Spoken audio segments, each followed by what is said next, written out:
bloką dar išrašo Dovydas Romančenko savo varžovui. 2 takai skirto laiko pabaigos. 5 sekundės dabar lieka. Reidas, perdavimas puikus, taškų tiesa nėra. Vegertas nepataiko, kaip ir minėjau, sirgo, galbūt tai turi šiek tiek įtakos.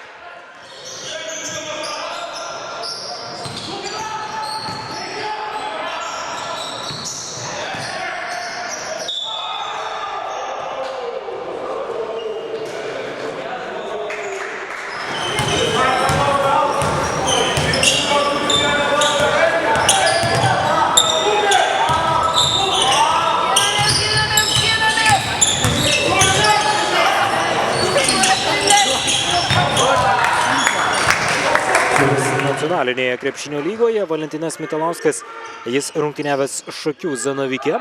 Tai buvo 13-14 sezonas ir Marijampolės pelno po 17 taškų, tikrai puikus rezultatas. Grąžinamas kamuolys į žaidimą, čia pat atgal. Siunčiamas jis Tauras Ulevičius ir prasiveržimas, 2 taškai iš po krepšio, Dovydas Romančenko. Lukošiūnas. Subotkevičius. Ir taip pat Ulevičius Romančenko. Taip pat Dovydas Romančenko aikštėje, kuriam dabar perdavimas ir 2 taškai su pražanga. Vytautas Saulis atlieka rezultatyvų perdavimą.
Labiausiai pateisinančius viltis šiame sezone.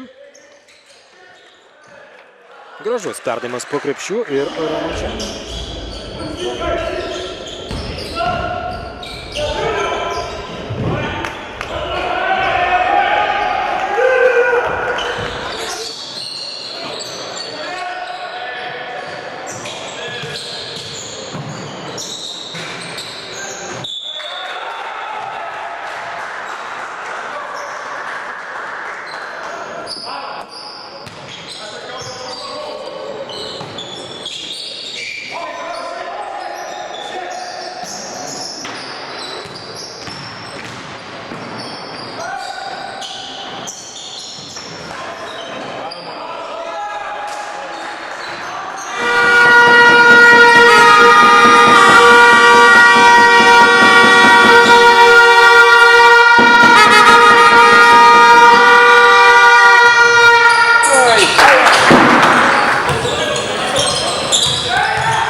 Netaiklus metimas iš tolėliau, atkovoja kamuolį Romančenko. Baigiau minties apie vyriausiai komandos trenerį Gintautą Reginą, jau esu minėjęs apie jį. Turbūt didžiausia Vilniaus komandos žvaigždė Gintautas Reginas Valančiūnas. Netaiklus metimas, atkovoja kamuolį Štai kamuolį į parketą ir tada atakuoti, galbūt vertėjo labiau iš karto mesti, o čia netaiklus metimas, prameta ir Vincentas Aleksandra. Ulevičiaus komandai -8, 29-37.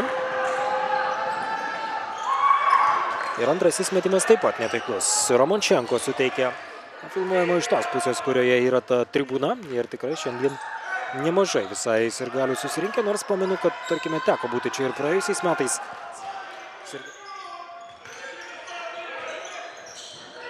Labai sudėtingas metimas, kairė ranka netaiklus, aukšta trajektorija, kaip prižiūri Vincentas Aleksandravičius. Šiandien Lukošiūnas žaidžia puikias rungtynes, o čia netaiklus metimas Romančenko nepataiko.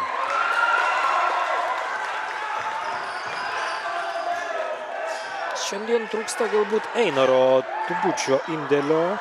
Šiandien vos 2 taškai. Jis yra komandos lyderis.